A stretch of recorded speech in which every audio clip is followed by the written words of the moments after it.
I'm Brittany Lewis with Forbes Breaking News. During Thursday's House Judiciary Committee hearing, Representative Jamie Raskin asked Matthew Olson, Assistant Attorney General for National Security, what the Department of Justice has done to address extremism and gun violence in the United States, such as the January 6th attack on the Capitol.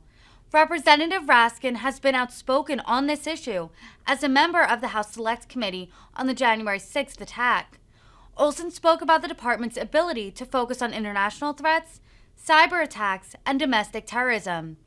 Raskin said he appreciates Olson's answer since, quote, violent far-right terrorism is striking all over the country.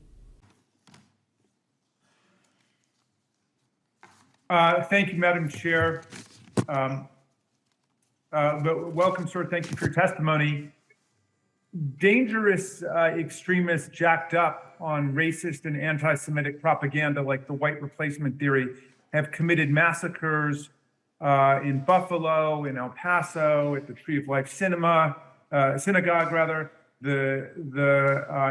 in the Mother Emanuel AME Church in Charleston, South Carolina.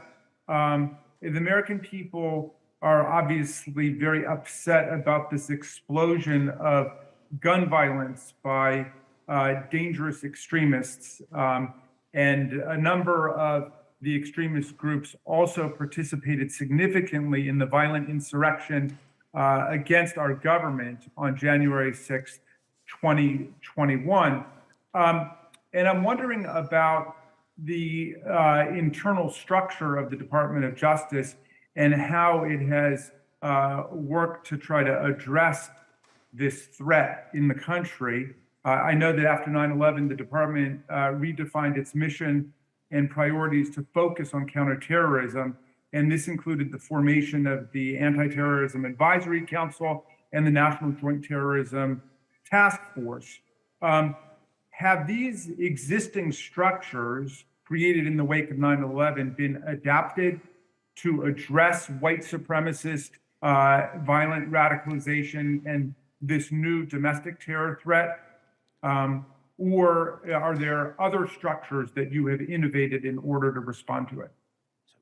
I think it's a really important question, Congressman. I do believe that we are adapting. I mean, the National Security Division, as others have pointed out, and you note, it was formed in 2006 largely to consolidate the department's national security structures to focus on the international threat from al-Qaeda in particular. We have evolved over time. We have built the ability to go after cyber attacks and cyber actors, for example, and we've increased our ability there. We have a FARA unit to go after transparency. The question you raise about domestic terrorism, this year I established a domestic terrorism unit within our counterterrorism section to increase our focus on the types of threats we face from domestic violent extremists. I think in addition, I have formed with the Assistant Attorney General for the Civil Rights Division, Kristen Clark, an ongoing partnership because so many of the attacks that you mentioned, whether it's Buffalo or Charleston or El Paso, these are not only domestic violent extremists attacks, but they are also hate crimes. And we have learned over the years that our hate crimes are our most effective federal criminal tool to go after those, and in support of each other in partnership, a partnership that maybe wasn't an obvious one 15 years ago between the National Security Division and the Civil Rights Division has proven to be very effective at making sure that prosecutors on both sides are bringing all of our resources and expertise to bear on the growing problem that we face, as you noted in your question. So I think we're evolving. We're working again with the FBI, which has a domestic terrorism operations section to focus on this threat. But look, there's more we can do, and we are going to continue to be driven by the nature of the threats we face. Well, I appreciate that because violent far-right terrorism is striking all over the country in churches, in mosques, in synagogues, in movie theaters, at Walmarts and grocery stores. Of the 30 domestic terror fatalities last year, CSIS found that 28 of them resulted from far-right terrorist attacks. So the vast majority, nearly all of them. You previously testified that the number of FBI investigations of suspects accused of domestic extremism had more than doubled since the spring of 2020.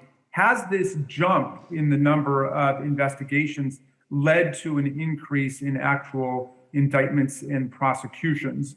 if you excluding for the moment the January 6th prosecutions? So I don't have a specific number on that, Congressman, because that number, that jump, that doubling does include the January 6th cases. And of course, there we have over 800 arrests of individuals. Not all of them are characterized as domestic violent extremists, to be clear, but many are, and those do account for at least a significant portion of that jump from over the past 2 years in the number of investigations. Okay.